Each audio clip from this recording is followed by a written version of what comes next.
8:31 Romans, और इसको एक बार पढ़ते हैं फिर मैं आपसे कुछ पूछता हूँ। 31वां पद में लिखा है, अतः हम इन बातों के विषय में क्या कहें? यदि परमेश्वर हमारी ओर है तो हमारा विरोधी कौन हो सकता है? तो बताइए इसका क्या मतलब है? अगर परमेश्वर हमारी ओर है तो कौन हमारा विरोधी हो सकता है? इसका मतलब यह है कि हमारा विरोध कोई नहीं करेगा। इसका क्या मतलब है? या इसका मतलब यह है कि हमारा कोई विरोधी नहीं है? इसका क्या मतलब है? आपने पहले भी पढ़ा है, आप भी अभी भी पढ़ रहे हैं। इसका क्या मतलब है? बल्कि पवित्र शास्त्र में साफ शब्दों में लिखा है कि हमारा विरोधी है, और परमेश्वर ने यह भी लिखा है कि हमारे सताने वालों के लिए प्रार्थना करो। तो सताने वाले क्या कर रहे हैं? हमारा विरोध करते हैं, है ना। अपने दुश्मन की उनको से प्यार करो। दुश्मन क्या करता है? दुश्मनी करता है हमारा विरोध करता है। लेकिन यहाँ पे लिखा है कि अगर परमेश्वर हमारी ओर है तो कौन हमारा विरोधी हो सकता है? इसका क्या मतलब है? इसका मतलब ये नहीं कि कोई आपका विरोध नहीं करेगा। और आपको एक्सपीरियंस भी है, प्रभु यीशु मसीह में आने के बाद कम से कम एक बार तो किसी ने विरोध किया है आपको, एक से ज़्यादा, है ना। अलग अलग बातों में, अलग अलग जगहों में आपको आपने विरोध महसूस किया है। तो फिर यहाँ पे ये क्या लिखा है?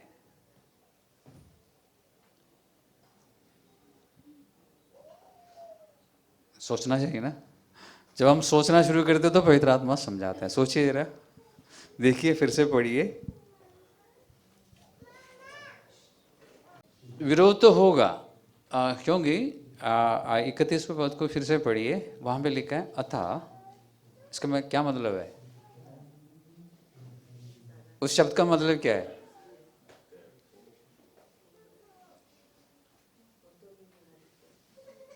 इसका मतलब ये हुआ ना, ये है ना कि इससे पहले जो बातें हुई हैं उसका सारांश ये है। तो इससे पहले जो बातें हुई उसको पढ़ना चाहिए और कहने का मतलब यह कि हमारे साथ विरोध होता रहेगा, क्लेश होगा, परेशानियां होंगी, मुसीबतें आएंगी, और क्या क्या आ सकते हैं? समस्याएं आ सकती है, सताव आ सकते हैं, और क्या हम बोलते हैं, संकट में हम पड़ सकते हैं। लेकिन ये सब कुछ हमारे साथ होता रहेगा। लेकिन जब परमेश्वर हमारे साथ है तो इन विरोधों का कोई असर नहीं होगा, या एक हल्का होगा। जैसे इसी पत्री में लिखा है 18वें पद में, पौलुस कहता है, क्योंकि मैं समझता हूं कि इस समय के दुख और क्लेश उस महिमा के सामने हम पर प्रकट होने वाली है कुछ भी नहीं है। It is nothing. और आप लोगों ने, हमने सबने विरोध एक्सपीरियंस खूब किया है। कुछ लोगों ने ज़्यादा किया है, कुछ लोगों ने कम किया है, लेकिन सबके साथ विरोध किस बात से? इस बात से कि आपने मसीहा के पीछे चलना शुरू किया।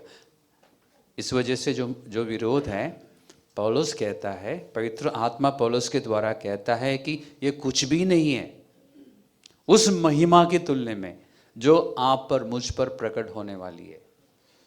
तो हमें ध्यान कहाँ को रखना चाहिए? हमारा ध्यान कहाँ होना चाहिए? नहीं, उस महिमा। तो उस महिमा के बारे में पता करना चाहिए ना। ये कहना आसान है कि परमेश्वर के, बिल्कुल सही है, लेकिन आप परमेश्वर की ओर ध्यान कैसे लगाते हैं? परमेश्वर कोई मूर्ति तो नहीं है ना कि मूर्ति को आप स्मरण करें। परमेश्वर की बातों पर, परमेश्वर के वायदों पर, परमेश्वर की जो फितरत है, जो स्वभाव है, जो वचन में प्रकट है, परमेश्वर के कामों को जो आपके जीवन में हुए हैं और जो दूसरों के जीवन में हुए हैं, और फिर वचन में जो है, जो हमसे पहले विश्वासी थे, उनके सबके जीवन में काम जो हुए उसको स्मरण कीजिए, उस पर ध्यान कीजिए। तो बहुत सारी बातें, जैसे मैं समझाता हूँ ना, साधारण भाषा में बेजा खुल जाता है, बात समझ आती है, तब बहुत सारे सवाल खत्म हो जाते हैं। जो संगति करते हुए आप आपस में सवाल पूछते हैं ना, या मुझसे पूछते हैं, मुझे लिख के भी भेजते हैं, बहुत सारे सवाल आपके खत्म हो जाएंगे। क्यों? आपको समझ मिलेगी, और ध्यान रखिए, मैं आपको पहले भी कई बार समझा चुका हूँ, आज फिर याद दिलाता हूँ कि मैं दुनिया के सबसे श्रेष्ठ टीचर नहीं हूँ, पवित्र आत्मा है, और वो पवित्र आत्मा आप में से हर एक के पास है, और मुझसे कहीं ज़्यादा अच्छी तरह और खूबसूरती के साथ पवित्र आत्मा आपको पर्सनल तरीके से समझा सकता है। और मैंने देखा है कि जब पवित्र आत्मा समझाता है तो समझ आती है बात, और वो बात फिर दिमाग में रहती है, हृदय में रहती है। मैं जब समझाता हूँ तो आपको समझ आता होगा, बाद में आप भूल भी जाते हैं, लेकिन जब पवित्र आत्मा समझाते हैं, जिन लोगों को एक्सपीरियंस है पवित्र आत्मा का समझाने का, आपको मालूम है वो बात आप इतनी आसानी से नहीं भूलते। इसलिए कोशिश करो, वचन खोल के बैठ जाओ और पवित्र आत्मा से मांगो कि मुझे समझाओ, फिर पवित्र आत्मा समझाना शुरू करेगा। तो शैतान और शैतान की ओर से उसके एजेंट्स हमारा विरोध करते रहेंगे, लेकिन वो विरोध कुछ भी नहीं है जब परमेश्वर हमारे साथ हैं। तो इस साल की शुरुआत में ये जानकर खुशी है ना आपको? Okay, good. अब एक और वायदा देखते हैं, आगे आप पढ़ेंगे तो इसका खुलासा और भी है इसमें, लेकिन फिलहाल हम जाते हैं 28वें पद में। एक वायदा है परमेश्वर का, हम जानते हैं कि जो लोग परमेश्वर से प्रेम रखते हैं उनके लिए सब बातें मिलकर भलाई ही को उत्पन्न करती है। okay.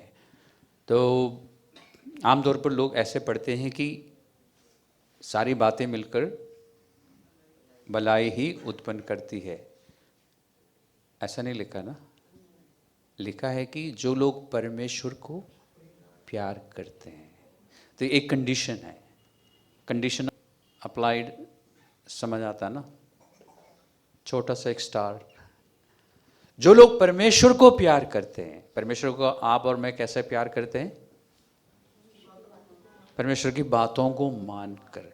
तो जो लोग परमेश्वर की बातों को मानकर चलते हैं, उनके जीवन में परमेश्वर यह सुनिश्चित कर लेता है कि सारी बातें मिलकर उसका परिणाम जो है भलाई हो, वो परमेश्वर ध्यान रखता है।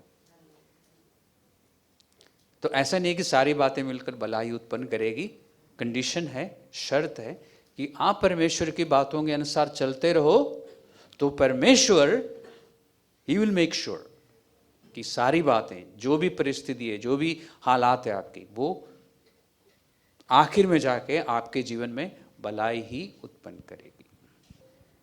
तो प्रॉमिसेस बहुत सारे हैं बाइबल में, परमेश्वर के वायदे बहुत सारे हैं, लेकिन ध्यान से पढ़ने की ज़रूरत है और समझने की ज़रूरत है। तो ये दो प्रॉमिसेस आपको याद रहेगा ना? ओके, एक और वायदा है परमेश्वर की ओर से, 37 में 37। परंतु इन सब बातों में हम उसके द्वारा जिसने हमसे प्रेम किया है से भी बढ़कर हैं। हम जयवंत से भी बढ़कर हैं हर परिस्थिति में। दुनिया में हम जब एग्ज़ाम्स लिखते हैं, लिखने के बाद रिजल्ट डिक्लेयर होता है ना? यहाँ पर परमेश्वर ने रिजल्ट पहले से ही डिक्लेयर कर रखा है कि हम पास हो चुके हैं, हम जयवंत से भी बढ़कर हैं, सारी परिस्थितियों के ऊपर हैं हम। अब इसको आप संदर्भ में पढ़िए, 8वां अध्याय की शुरुआत से लेकर जो बातें चल रही है, इस 37वां पद का जो वायदा है, 31वां पद में जो हमने देखा है, और हमने क्या देखा था 28 में जो हमने देखा है, इन सारे प्रतिज्ञाओं को पूरे अध्याय के संदर्भ में पढ़िए और भी अच्छी तरह समझ आएगा कि परमेश्वर हमारी ओर है, क्योंकि परमेश्वर ने हमसे इतना प्यार किया है।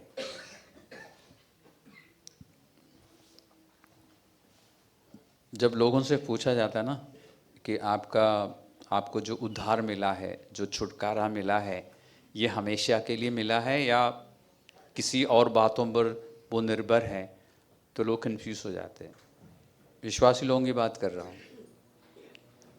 आपको पिछले संडे मैंने समझाया था ना, सबको समझ आया था? आपको जो साल्वेशन मिला है, जो मुक्ति मिली है या छुटकारा मिला है या और क्या कौन सी भाषा में हम बोलते हैं, नजात जो मिली है वो गारंटीड है कि हमेशा रहेगी या आपसे वापस लिया जा सकता है? गारंटी है। ओके, तो फिर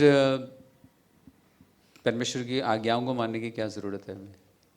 परमेश्वर की बातों को मानने की ज़रूरत क्या है? हमारा उद्धार तो हो गया है, 100% गारंटी है कि हम स्वर्ग में ही जाएंगे। जब यीशु मसीह लौट के आएंगे तो हम अगर जीवित है तो हमारा शरीर बदल जाएगा, नया शरीर मिल जाएगा। अगर हम उस समय मर चुके हैं तो हम जी उठेंगे और नया शरीर मिलेगा, हम स्वर्ग में जाएंगे।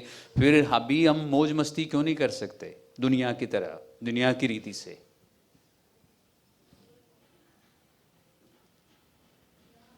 सवाल अच्छा है ना?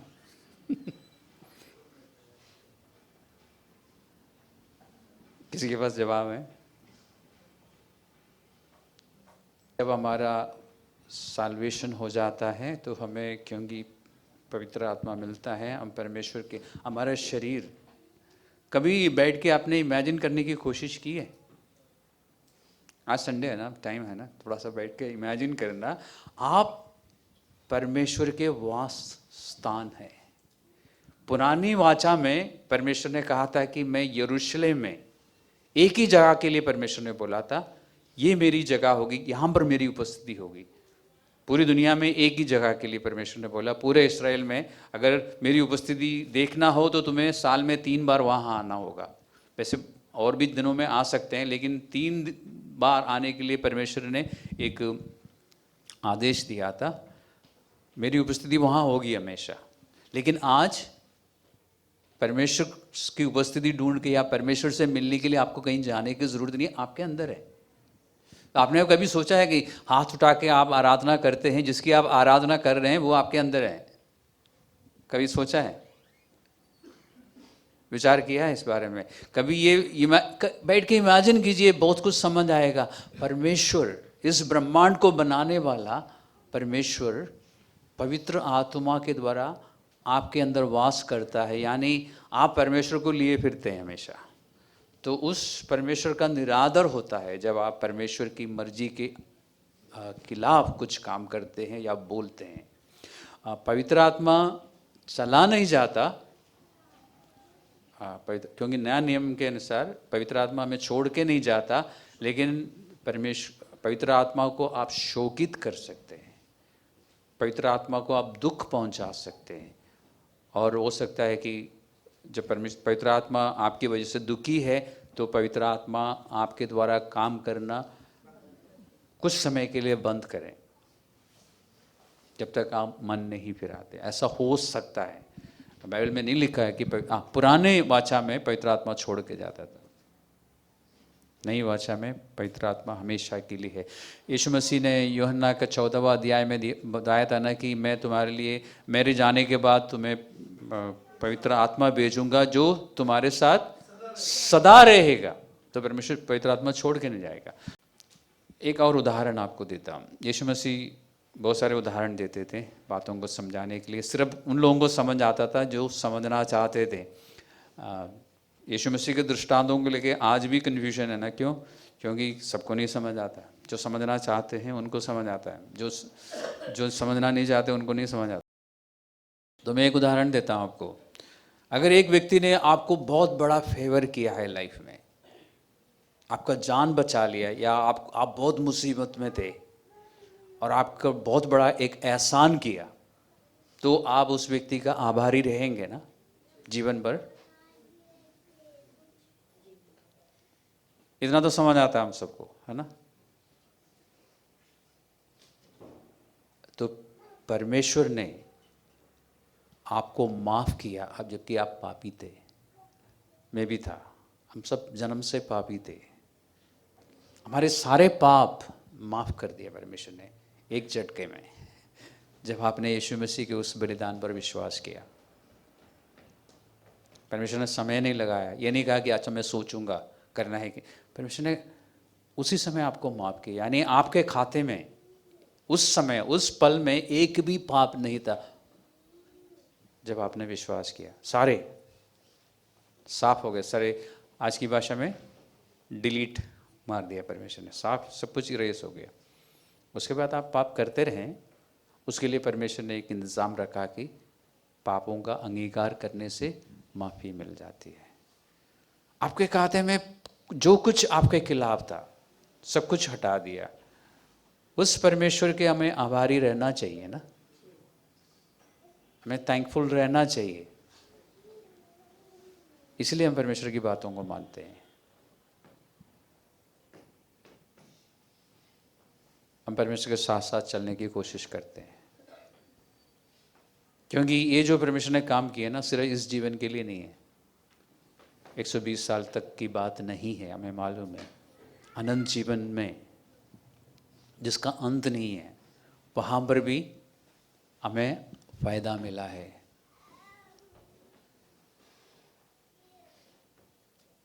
अगर हम धन्यवादी है, अगर हमारे मन में धन्यवाद है परमेश्वर के प्रति, तो हम परमेश्वर की बातों को मानेंगे।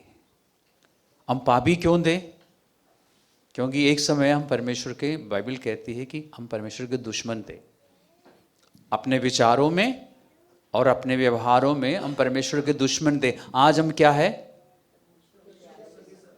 हम परमेश्वर की संतान हैं, परमेश्वर के प्यारे हैं, परमेश्वर के निकट हैं, परमेश्वर के साथ हमारा मेल मिलाप हो चुका है, हमारी मित्रता हो चुकी है। अलग अलग रीति से हम इस बात को कह सकते हैं। कहने का मतलब क्या है? हमारी परमेश्वर के साथ दोस्ती हो गई है, हम परमेश्वर के बन गए और परमेश्वर तक हमारी पहुंच है। इसलिए हमारे मन में अगर धन्यवाद है, if we are thankful, if we are grateful, we will obey his commandments. ऐसा नहीं है कि आप परमेश्वर की बातों को नहीं माने तो स्वर्ग नहीं जाएंगे, ऐसा बाइबल में लिखा नहीं है, इसलिए मैं सिखा नहीं सकता। लेकिन आमतौर पर एक व्यक्ति हमेशा आभारी रहता है उस व्यक्ति के प्रति जिसने उस पर बहुत बड़ा एहसान किया है। और यीशु मसीह के बलिदान और परमेश्वर का हमारा माफ़ करने से बड़ा कोई एहसान इस संसार में नहीं है।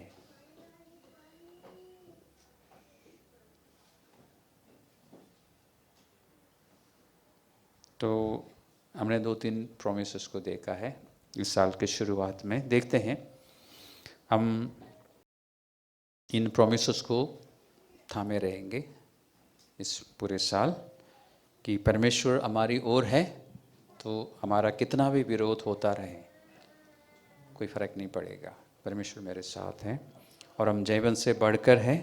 और क्या देखा था हमने? अगर हम परमेश्वर की बातों के अनुसार चलते रहेंगे, यानी परमेश्वर को प्यार करते रहेंगे, तो सारी बातें मिलकर भलाई को उत्पन्न करेगी। तो 3 प्रॉमिसेस काफ़ी है मेरे ख्याल से।